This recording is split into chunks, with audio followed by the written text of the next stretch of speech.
تو خوش نصیب لوگ ہیں جن کو سچی توبہ کی توفیق نصیب ہوتی ہے، اور وہ لوگ جو اپنی زندگیاں یوں ہی بسر کر دیتے ہیں اور راہ مستقیم پہ نہیں آتے، آوارگی میں بسر کر دیتے ہیں، تو پھر منو مٹی تلے چلے گئے لوگ کہانی بھی بھول جاتے ہیں۔ تو قبل اس سے کہ وقت آئے مجھے اور آپ کو اپنی آخرت کے لیے ضرور کوشاں ہونا چاہیے اور سچی توبہ سے اپنی آخرت کی تیاری کرنی چاہیے۔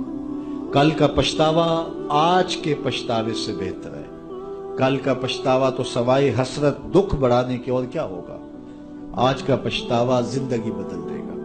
وقت پر کافی ہے ایک قطرہ بھی آب خوش ہنگام کا، جل گیا جب کھیت برسا می تو پھر کس کام کا۔ ایک روایت میں آتا ہے کہ اہل جنت جنت میں جا کر ایک حسرت ان کے دل میں ہوں گی، حالانکہ جنت میں پہنچ کے کوئی حسرتیں نہیں ہوں گی، ہر حسرت پوری ہو جائے گی، لیکن ایک حسرت ان کے دل میں جنت میں پہنچ کر بھی ہوگی، اور وہ کیا؟ جو چند لمحے خدا کی یاد سے غافل گزارے کیوں گزارے۔ تو خوش نصیب ہیں وہ لوگ جو اپنے لمحات کی قدر کرتے ہیں۔ تو آج موقع ہے، آج فرصت ہے، سورج مغرب سے نہیں چڑھا، توبہ کا دروازہ بند نہیں ہوا، اللہ کی رحمت کے در کھلے ہیں، روزانہ آواز آتی ہے کوئی مجھ سے معافی مانگنے والا میں اس کو معاف کروں، تو اس کے حضور آج حاضر ہو جائیں۔ کل تو آنا ہی ہے، پھر جو کفن میں منہ چھپا چھپا کے آتے پھریں گے، اچھا نہیں ہے کھلے منہ سے چلے جائیں۔ پھر جو لوگ اٹھا کے لے جائیں گے، اچھا نہیں ہے خود اپنے قدموں سے چل کے اس کی دہلیز پہ چلے جائیں۔ وہ ایک مجذوب تھا، فقیر تھا، بازار میں کھڑا رو رہا تھا، کسی نے روک کے پوچھا کیا ماجرا ہوا، کیوں رو رہے ہو، کسی نے تنگ کیا ہے، دکھ دیا ہے، ستایا ہے؟ اس نے کہا کچھ بھی نہیں ہوا، بس ان لوگوں کے رویے نے دکھی کر دیا ہے۔ کہا کیا ہوا؟ کہا میرا یہ ذہن بنا تھا کہ میں ان کی اور رب کی صلح کروا دوں۔ تو کہا پھر کیا ہوا؟ کہا وہ تو مانتا یہ نہیں مانتا، وہ تو کہتا ہے ان کو لے آ میری دہلیز پہ، ایک آنسو سے سارے گناہ معاف کر دوں گا، لیکن ایسے کھوئے ہیں یہ الٹا مجھے بے وقوف کہہ رہے ہیں، یہ مجھے گھور رہے ہیں کہ تم کیا ہمیں بتا رہے ہو۔ اللہ اکبر۔ تو وہ تو مانتا ہے لیکن یہ نہیں مانتے۔ اگلے دن اسی فقیر کو دیکھا گیا کہ وہ قبرستان میں کھڑا رو رہا ہے، تو وہی شخص گزرا تو اس نے روک کے پھر پوچھا بابا قبرستانوں میں بھی روتا ہے اور بازاروں میں بھی روتا ہے، آج کیا مسئلہ ہوا؟ کہا مسئلہ میرا کل والا ہی ہے۔ کہا آج کیا ہوا؟ کہا کل ان سے مایوس ہوا تو پھر آج ادھر نکل آیا، اور آج میرا پروگرام بنا کہ چلو ان کی اور رب کی صلح کروا دو۔ تو کہا آج کیا رکاوٹ ہے؟ کہا آج یہ مانتے ہیں وہ نہیں مانتا۔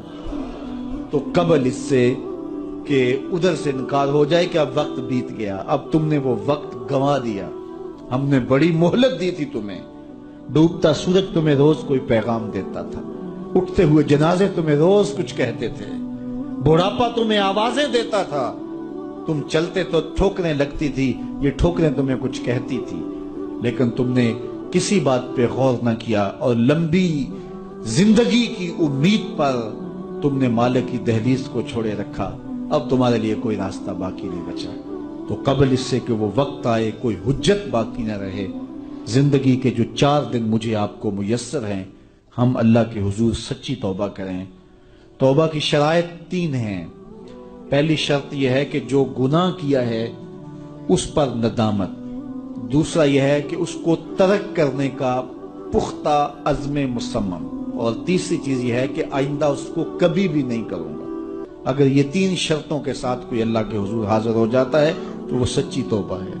لیکن محض کسی مجلس کے اندر توبہ توبہ پکار اٹھے، جس طرح وہ گاڑی والا ایکسیڈنٹ دیکھتا ہے تو رکتا ہے، 5 لاشیں گری ہوئی ہیں تو وہ ٹیپ بھی بند کر دیتا ہے، سارے بس والے توبہ توبہ پکارنے لگ جاتے ہیں، 1.5 کلومیٹر کے بعد پھر دوبارہ وہ بٹن دبا دیتا ہے، اور پھر وہی گانے اور وہی غلیظ چیزیں، اور پھر معمول کی زندگی۔ ایسی توبہ نہیں ہے۔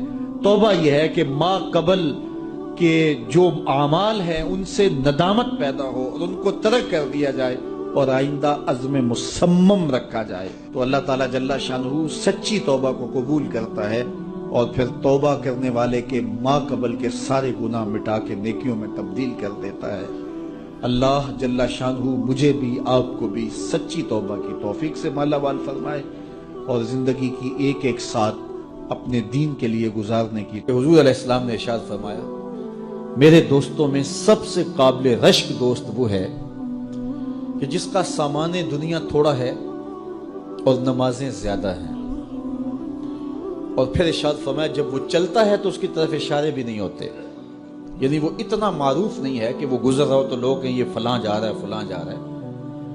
اور پھر حضور علیہ الصلوۃ والسلام نے اپنے ہاتھ سے وَنَقَدَ بِيَدِهِ، حضور نے ایسے چٹکی بجائی اور فرمایا اس کو موت بھی ایسے ہی آئی، موت بھی اس کو ایسے ہی آئی. اور پھر حضور نے آگے ارشاد فرمایا قلت بواکی ہے، اس کو رونے والے بھی تھوڑے ہی تھے، بہت زیادہ رونے والے نہیں تھے. فرمایا میرے دوستوں میں قابل رشک دوست دیکھنا ہو تو یہ ہے اس کا جنازہ جا رہا. اللہ اکبر. یہ دنیا پہ آئے، ایک کونے کھجرے میں زندگی کاٹ دی، رزق حلال کمایا، معاشرے میں کوئی اتنی پہچان بھی نہیں بنی، بس آئے، بس زیادہ وقت مسجد میں گزرا، سجدے کثرت کے ساتھ تھے، حقوق العباد کا خیال رکھا، کسی کو دکھ نہیں دیا اور اپنی زندگی گزار دی. مرے تو زیادہ لوگوں کو پتہ ہی نہیں چلا، اس کی کسی کو کمی محسوس نہیں ہوئی، اس لیے کہ معاشرے کے اندر وہ ایسا ہی نہیں تھا. لا یشار الیہ الناس، لوگ اس کی طرف اشارہ نہیں کیا کرتے تھے کہ یہ فلاں ہے یہ فلاں ہے، اس کا تذکرہ نہیں کیا جاتا تھا، نہ کسی شادی میں بلایا جاتا تھا، نہ کسی ولیمے میں بلایا جاتا تھا. معاشرے میں ایک گمنام زندگی تھی، لیکن سجدے اس کے زیادہ تھے، نمازیں اس کی زیادہ تھی. قلت بواکی ہے، اور زندگی کے بکھیڑے بھی زیادہ نہیں تھے، گیا تو رونے والے بھی بہت ہی تھوڑے تھے. تو فرمایا میرے دوستوں میں قابل رشک دوست دیکھنا ہے تو یہ اس کا جنازہ جا رہا ہے. چونکہ جتنا وزن تھوڑا ہوگا، جتنا بھار کم ہوگا، اتنا سفر آسان ہوگا. تو ہماری زندگی آخرت کے لیے گزرنی چاہیے، اور ہم اتنا بوجھ نہ بنائیں کہ جو ہمارے لیے اٹھانا مشکل ہو جائے. تو ہم اپنی ساری زندگی مرتب کریں، منظم کریں، ہم فالح بن جائیں. اور قرآن نے فلاح کی منزل بیان کرتے ہوئے پہلی چیز بیان فرمائی سورہ بقرہ میں کہ جس کے پاس ایمان کی دولت ہے. کیونکہ اس دنیا پر سب سے بڑی دولت جو ہمیں دی گئی ہے وہ دولت ایمان ہے، اور آخرت میں سب سے بڑی دولت جو عطا کی جائے گی بندہ مومن کو وہ اللہ کا دیدار ہوگا.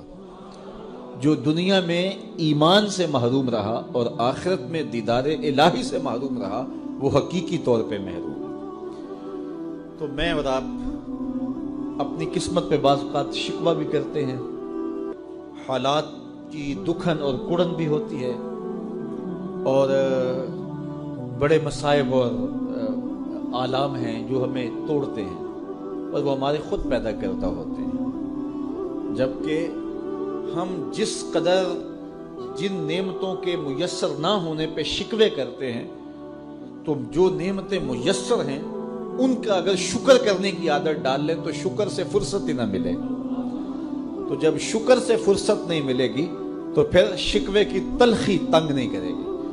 تو اللہ تعالیٰ نے یہ کتنی بڑی دولت دی ہے کہ ہم ایمان کی بہاروں سے مالا مال ہیں. اور یہ میرا اور آپ کا کوئی کمال نہیں ہے، یہ محض اللہ تعالیٰ کی کرم نوازی ہے کہ ہمیں ایسے ماحول میں پیدا کر دیا. ہماری ماں بھی حضور کا نام لیتی تھی، ہمارا باپ بھی حضور کا نام لیتا تھا. علامہ اقبال کہتے ہیں، تشریف رکھیں، علامہ اقبال کہتے ہیں نام تو از پدرا موختم، حضور میں آپ کا نام اپنے باپ سے سنا ہے، میں نے اپنے باپ سے آپ کا نام سنا ہے. تو یہ ہمیں جو نصیب ہو گیا اس پر اللہ کا شکر کریں. دیکھیے PhD ڈاکٹر ہے، کتنی بڑی ڈگری ہے، اتنا بھاری بھرکم علم کا خزانہ، لیکن بت کے آگے ہاتھ جوڑے کھڑا ہے. اس کو سمجھ نہیں آ رہی کہ بدن پہ بیٹھی مکھی تو اڑا نہ سکے، میری ضروریات کا کفیل کیسے ہو سکتا ہے، لیکن کھڑا ہوا ہے.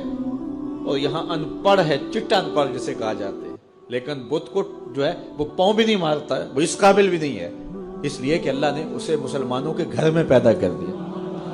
تو یہ ایمان کی جو دولت ہے یہ ہمارے کسب کا نتیجہ نہیں ہے، یہ ہمارے کسب کا نتیجہ نہیں ہے، یہ اللہ تعالیٰ کے کرم کا فیضان ہے کہ ہمیں ایمان عطا کر دیا گیا. تو ساری زندگی بھی ہم اس کا شکر ادا کرتے رہیں تو اس کا شکر ادا نہ ہو. اور ایمان کی جو مٹھاس ہے، یہ دولت ہمیں جو مل گئی ہے، اس کا جو سرور ہے، اس کی جو لذت ہے، ساری زندگی اسی لذت میں گزار دیں کہ اللہ نے ایمان کی دولت نصیب فرمائی. باقی جو نہیں ہے، میں کہتا ہوں جو میسر ہمیں نہیں ہے اس کی تلخیاں مٹانی ہوں تو صرف ایک حدیث سے ساری تلخیاں ختم کی جا سکتی ہیں. میں پہلے بھی آپ کو سنا چکا ہوں، صرف ایک حدیث، ہمارے پاس یہ نہیں ہے، یہ نہیں ہے، یہ نہیں ہے، یہ نہیں، کتنی تلخیاں. ہمسایوں کے پاس یہ ہے، شریکوں کے پاس یہ ہے، فلاں کے پاس یہ ہے، کتنی تلخی ہے۔ ان ساری تلخیوں کو مٹانا ہو تو علاج صرف ایک رسول کریم کی حدیث ہے۔ حضور نے ارشاد فرمایا جو اللہ کے دیے گئے تھوڑے رزق پہ راضی ہو گیا، اللہ قیامت کے دن اس کے تھوڑے عملوں پہ راضی ہو جائے گا۔ چل بندے موج کر، تو میرے تھوڑے پہ راضی ہو گیا تھا، میں تیرے تھوڑے عملوں پہ راضی ہو گیا۔ اب جتنی بھی محرومیاں ہوں، ساری تلخیوں کو مٹانا ہو تو یہ صرف ایک حدیث ہی کافی ہے، اور زندگی کی جتنی بھی خوشیاں ہوں وہ حاصل کرنی ہو تو یہ تصور ہی کافی ہے کہ میں مسلمان ہوں، میں ایمان والا ہوں۔ بڑے بڑے سائنسدانوں کو اسلام نہ مل سکا، بڑے بڑے جنہوں نے دنیا کو بڑا کچھ دیا اور زمانے پہ ان کا نام ہے، علم و دانش، ان پہ فخر کرتے ہیں، لیکن یہ دولت اسے نہیں دی گئی، اور یہ جو ہے وہ چارہ کاٹنے والے ایک دیہاتی کو مل گئی یہ دولت، تو وہ شکر نہ ادا کرے کہ مالک جو نیوٹن کو نہیں ملا وہ مجھے مل گیا۔ اتنے بڑے سائنسدانوں کو جو نہیں مل سکا، دنیا کے دانشوروں کو نہیں مل سکا، جو پوری دنیا کو چلاتے ہیں، پوری دنیا کی منصوبہ بندی کرتے ہیں، یہ دولت انہیں نہیں نصیب ہوئی اور مجھے ماں کی گود سے نصیب ہوگی۔ تو یہ تصور ہی نحال کر دیتا ہے کہ مجھے ایمان کی دولت نصیب ہوئی۔